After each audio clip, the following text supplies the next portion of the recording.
Hi everyone. Today I'm going to introduce my latest pattern. This is called Grain of Earth.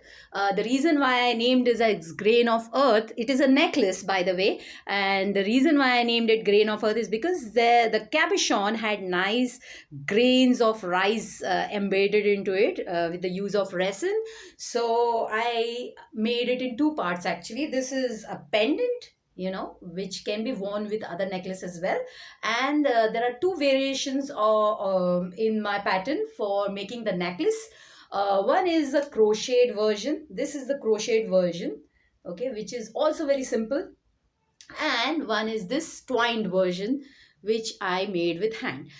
So I this is like mostly rustic and all, but if you use a different color or a different cabochon, it will look different. It's a very thin one, I think 5 mm cabochon and